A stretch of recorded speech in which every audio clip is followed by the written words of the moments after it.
Hey guys, welcome back. So today in this video we will see about error detection and correction. To be exact, in this specific video we focus on error detection. In our next video we can include error correction also. Now speaking about error detection, let's say we have a memory segment. So during the read-write operation of this memory unit, there might be a chance of having some error in the data path. So it is important to detect or find out what type of error that has happened. So the common mechanism that is used for detection and error correction is called as parity. So parity is typically a single bit of information which will be embedded along with your message or the data that is being transferred. Maybe if you want to read, the data is transferred from the memory to the user, and if you want to write, the data has been transferred from the user to the memory. So in both pathways we have a message with us. So we will embed this parity bit along with this message, and these two components will be sent as the full data item. So on the receiving end, they will check for the data item. They will open this data item and find out whether the parity is correct or not.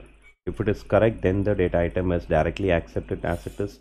Suppose if it is wrong, then they will say that there is a change of data bits or the message has been modified. So what do you mean by whether the parity bit is correct or wrong? So let's try to understand that better. So let's say we have a data element like x1, x2, x3 and x4. So along with it we will be embedding a parity bit p.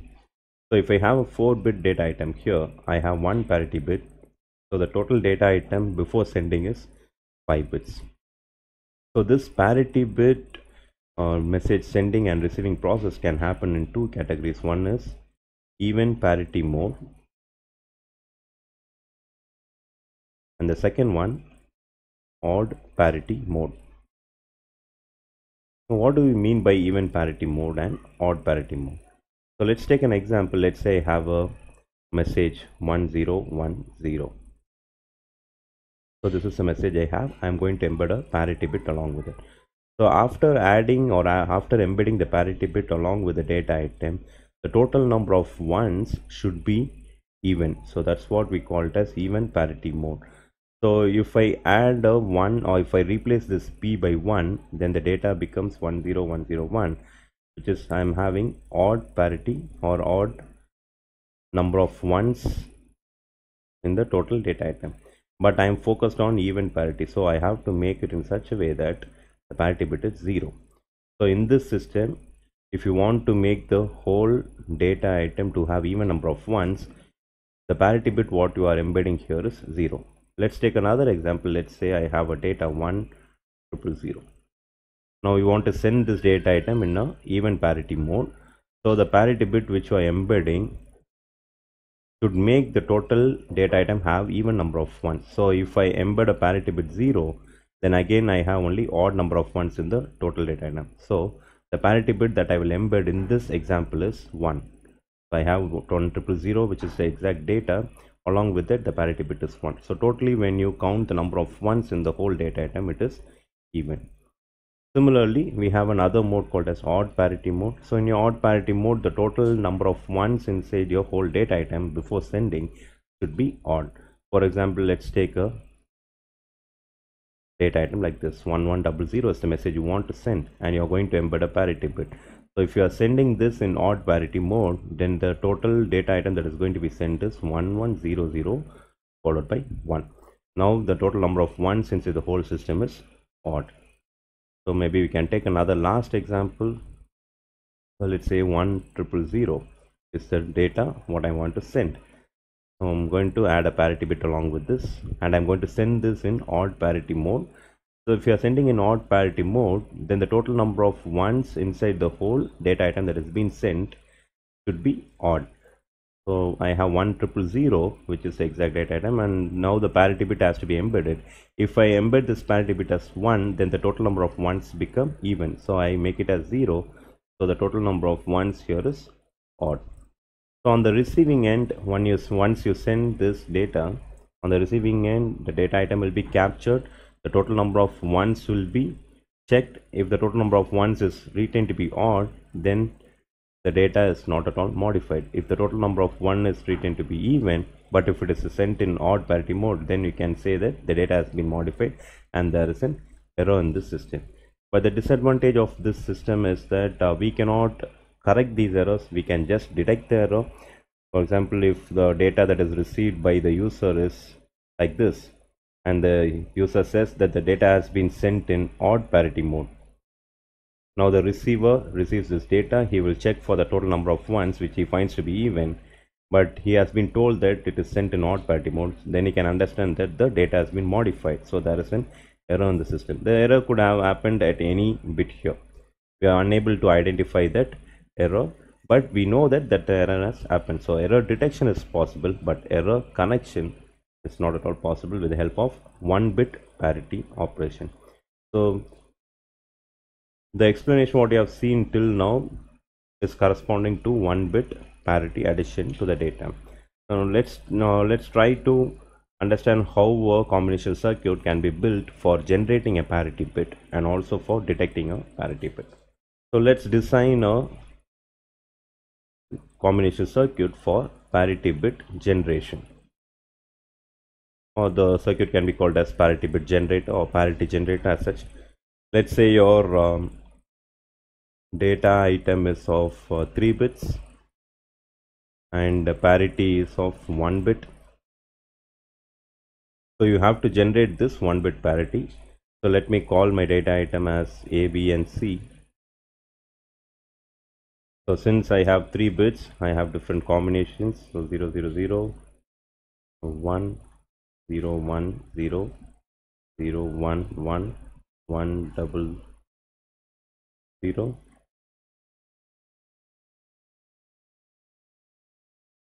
1, 0, 1, 1, 1, 0 and 1, 1, 1. So you are going to generate this parity bit. So let's say we are generating this parity bit for even parity mode. So this parity bit along with the data item should be even. So if in the initial first set of data items we have 0, 0, 0. So if I add a 1 here, then the number of ones inside the whole data item will be odd, but that's not what I want. I want an even parity. So I will add 0. So in the second row it is 0, 0, 1. The total number of ones here is odd. So if I add a 1 here, that becomes even. Similarly in the third row I have odd number of ones. So I will add one more 1 to make it even. In the fourth row already I have even number of ones. So I will make it as 0. So that totally 0, 1, 1, 0 is having even number of ones. In the fourth row I have 1, double 0 which is odd number of ones. So I will make it as even by adding one more 1. The next row 1, 0, 1 we already have even number of ones, so make it as 0. So likewise in the next row we already have even number of ones, so we make it as 0. And the last row we have odd number of ones, so in order to make it even we put it as 1. So this is the truth table for a even parity generator. So you can call this as even parity generator. So if you draw a K-map for this, so I'll be having an 8 cell K-map. So A, B and C, B dash C dash, B dash C, BC and BC dash. So here on my left hand side I have A dash and A. So if you see the minterms that are selected is M1, M2, M4 and M7. The M1, M2, M4, M7. So we cannot group this, we have to take it individually. So if you take it individually, so let's take the first group. So let me call this as P with the suffix E, so it represents even parity. So the first group is A dash, B dash, C, plus the second group is A, B, C dash. Then the third group is A, B dash, C dash. Sorry, this is A dash, B, C dash. Okay. And the last group is A, B, C. So if you simplify it further, So we will get it as, we can take these two as common. So in that you will have a dash into b dash c plus bc dash, plus here in these two we can take a common, so which is b dash c dash plus bc,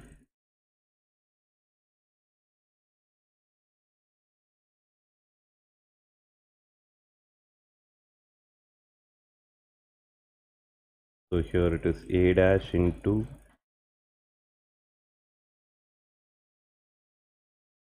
b dash c actually. So this is a dash into b XOR c plus a into b XNOR c, which is nothing else but a dash into b XOR c plus a into b XOR c the whole dash. So it's like a dash b plus a b dash again, so which is nothing else but a XOR b. So a XOR b XOR c. So this is the final equation. So if we want to draw a circuit for this, so a b is having an XOR gate, which is again connected to another XOR gate. So this is the even parity generator. So a, b and c. So likewise, if you want to generate a parity bit for odd parity, so what we can do is we can follow a similar pattern. So let's say the input is 3 bits.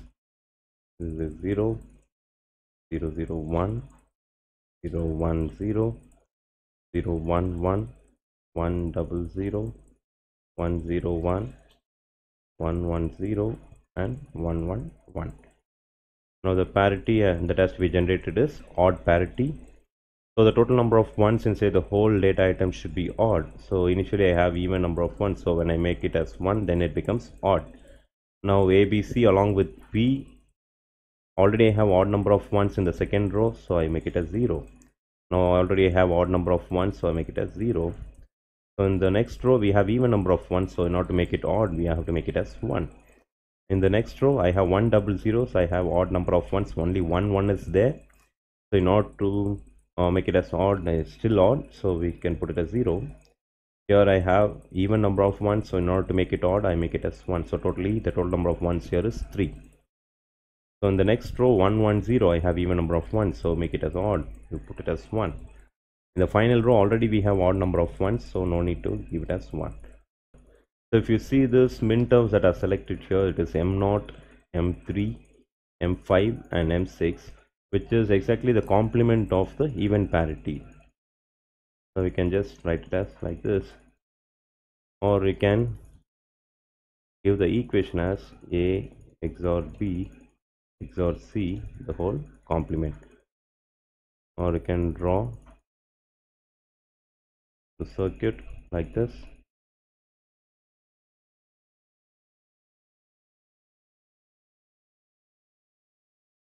So this is your odd parity generator. Now let's build a circuit to verify the parity bit. Let's take for example we have a 2-bit information or data item and we have 1-bit parity. We are going to check whether the information is right or wrong. So I have 2 bits of information, let me call this as A and B, and 1 bit of parity B, and I'm going to check whether this is the information what I've obtained is right or wrong. And let's say the first we are checking in even parity mode. So totally the data what I receive, that is this information, should have even number of ones. So if there is even number of ones, then I will put it as 1 in the output saying that the data is right. Okay, if there is odd number of ones, then I will put it as 0, which means the data is wrong. So if 1 is there, data is correct. If 0, then the data is wrong. So since we have 3 bits here, then the combinations are 0 0 0, 0 1, 0 1 0, 0 1 1, 1 double 0, 1 0 1, 1 1 0, and finally 1 1 1. So if you take the first row, we have even number of ones, so we are checking for even parity, so the output is correct. In the second row, we have odd number of ones, we are checking for even parity, so the output is wrong.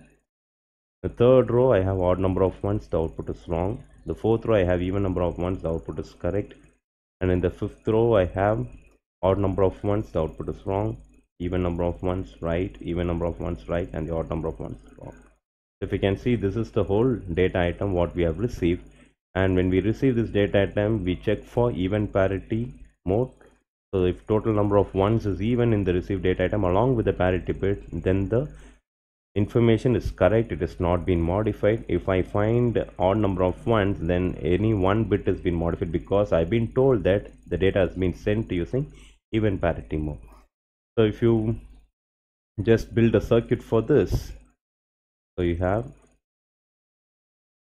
M0, M3, M5 and M6. So let me call this as the data check. So we can call this as DC. Is given by A XOR B XOR the parity bit, the whole complement. You can solve the K-map by yourself, and then finally you will be getting this equation. So likewise, we can check for odd parity also.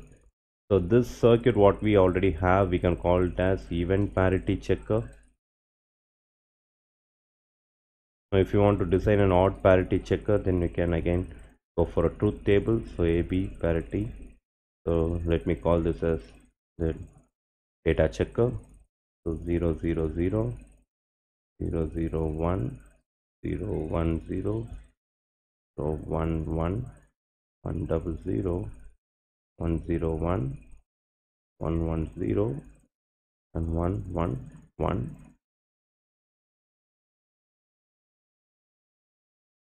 So if you take the first row, I'm checking for odd parity here. So total number of ones in the whole data item including the parity bit should be odd. Actually it is even here, so it is wrong. So here it is odd, it is right. So here also it is odd, it is right. So in the next row I have even number of ones, so the data is wrong. I'm expecting an odd number of ones. So if I get an even number of ones, I'll put it as 0, marking it as wrong data. So 100, I have even number of ones, sorry, odd number of ones, the data is right. 101, we have even number of ones, the data is wrong. The next row 110, I have even number of ones, the data is wrong. And the last row I have odd number of ones, the data is right. So if you see here, we have M1, M2, M4 and M7. So all these minterms are activated. So the equation should be A XOR B XOR B. Okay, so we have two data items and one parity bit. So all this information, when we XOR, we will get the final equation. So this is an odd parity checker. So with the help of the single bit parity element, we can check whether the data item that has been sent and received has got any error in it or it has been modified or not. But we are unable to find out at which position the error has happened. So we are not able to correct these errors. We are able to detect the errors, but we are not able to correct the errors. So the error correction we will see in the next video. If you have any questions, please do comment in the comment section. I would be happy to help you out. Thank you for watching this video. I'll see you in the next session.